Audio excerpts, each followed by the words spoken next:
बताइए, अगर केरला स्टोरी सच है तो देश के अंदर सीबीआई, ईडी, आईडी, आईबी क्या कर रही हैं? फ्री की सैलरी ले रही हैं, ये जग मरा रहे हैं। सेंटर में तो प्रधानमंत्री की सरकार है ना। अगर देश में ऐसा हो रहा है, दूसरी बात ये, ऐसे फिल्म के डायरेक्टरों के ऊपर क्लेम होना चाहिए कि ये दिखाएं सुप्रीम कोर्ट के अंदर खड़े होकर कि ये सच है या झूठ है, दिखाएं ना सबके सामने।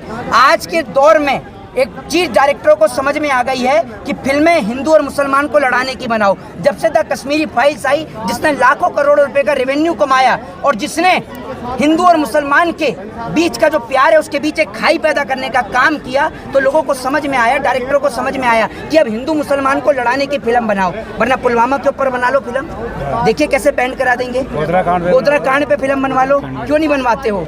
ये किसके सरकार में हमले हुए? अक्षरधाम मंदिर पे हमला, कांधार हाईजैक, ठीक है, पार्लियामेंट के हमला, संसद पे हमला, ठीक है, ये सब किसकी सरकार में हो रहे? पुलवामा अटैक, दिल्ली दंगे किसकी सरकार में हुए? सब मोदी सरकार के राज में हुए। और आप इनकी डेट मिलाइएगा और फिर चुनाव की तारीख मिलाइएगा। आखिर क्यों इस देश के अंदर चुनाव के वक्त पर ही दंगे होते हैं? क्या साल 2024 का चुनाव है, क्या करवाना चाहती है देश की सरकार, जरा बताए खुलकर। क्या आपकी बार भी कुछ ऐसा हो सकता है कि जिसके नाम पर वोट बटोरे जाएं? आप मुझे बताइए, अगर हमारा देश हिंदू राष्ट्र बन जाता है तो क्या जात पात की जो राजनीति होती है वो क्या खत्म हो जाएगी? क्योंकि अभी तक जो है छुआछूत की बात लोग करते हैं, ऊंच नीच की बात करते हैं। रामायण हिंदू मुसलमान के बीच में हुई थी या महाभारत हिंदू मुसलमान के बीच में हुई थी? जिस दिन इस देश से मुसलमान चला गया उस दिन इस देश का हिंदू आपस में ही लड़के मर जाएगा। ब्राह्मण, शूद्र, वैश्य, क्षत्रिय के नाम पर, अमीर और गरीब के नाम पर। ये तो शुक्रिया है कि इस देश में मुसलमान है, हर चीज़ का ठीकरा मुसलमान के ऊपर फोड़ दिया जाता है, लेकिन मुसलमान जिस दिन चला गया तो ये लोग आपस में लड़के मर जाएंगे। आप एक बात मुझे बताइए, हमारे देश के अंदर सबसे कम संख्या में है हमारे देश के सिख भाई। आज तक कभी इनको कहते हुए सुनाया आपने कि जी हमारा धर्म खतरे में है? बताइए आप मुझे। भाई साहब, किसी के भी धर्म को कोई खतरे में नहीं। जबकि हिंदू धर्म खतरे में आया तो इन्होंने हमारे देश की बहन बेटियों की इज्जत और आबरू बचाई, ठीक है। आज तक आपने कहीं नहीं सुना होगा। और जिसको लगता है कि उसका धर्म खतरे में है तो पहले जाए और अपने धर्म का बीमा करा ले और साथ में अपना भी बीमा करा ले। हमारा तो धर्म जी खतरे में नहीं है, हमारे धर्म को किसी से कोई खतरा नहीं है। जब हमारा धर्म मुगलों के काल में खतरे में नहीं आया, हमारा धर्म अंग्रेजों के काल के खतरे में नहीं आया, तो आज जब देश का प्रधानमंत्री हिंदू है, देश का गृह मंत्री हिंदू है, राष्ट्रपति हिंदू है, बड़े बड़े IAS और IPS हिंदू हैं, ज़्यादा से ज़्यादा मुख्यमंत्री हिंदू हैं, और तब भी हिंदू धर्म अगर खतरे में आ रहा है तो देश के प्रधानमंत्री को तत्काल इस्तीफा देना चाहिए हिंदुओं को खतरे से बाहर निकालने के लिए। जी आखिरी सवाल जी, बोलते कितना गलत है? 14 मिनट। मुसलमानों ने हिंदुस्तान के लिए करा क्या है? क्योंकि लोग ये कहते हैं मुसलमानों को जितना भी है कि उन्होंने दूसरा देश बना लिया तो चले जाएंगे छोड़कर। एक बात आप मुझे बताइए, अब्दुल कलाम आज़ाद ने इस देश को मिसाइल दी, नरेंद्र मोदी ने क्या दिया? शौचालय? ये बताइए ना आप मुझे। और उसमें भी घोटाला कर लिया। इस देश की सरकार में पहली बार लोगों ने पैखाना घोटाला देखा, शौचालय घोटाला देखा, ठीक है। दूसरी बात ये, मीर उस्मान अली ने इस देश को 5 टन सोना दिया जब हम लड़ाई लड़ रहे थे, ठीक है। अशफाकुल्ला खान ने फांसी का फंदा चूमा। आप कहते हैं कि क्या है इस देश के मुसलमानों का इतिहास?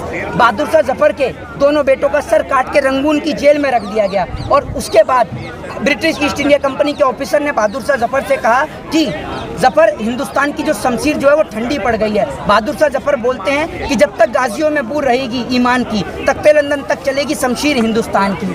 आप क्या जानते हैं इस देश के इतिहास के बारे में?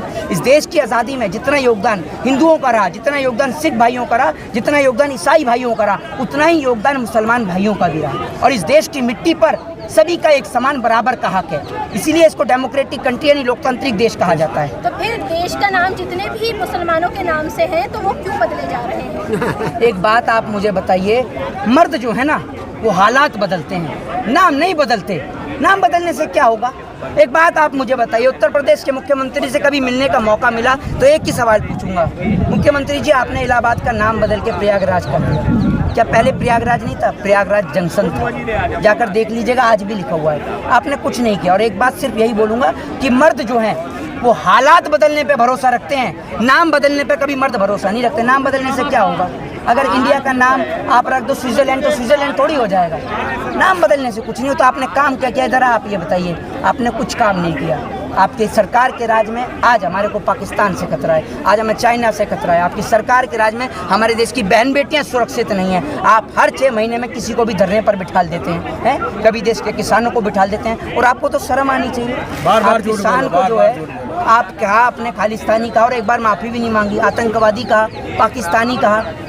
ये सिख भाई, आप ये देखिए सिख रेजिमेंट भी बनी हुई है, ठीक है।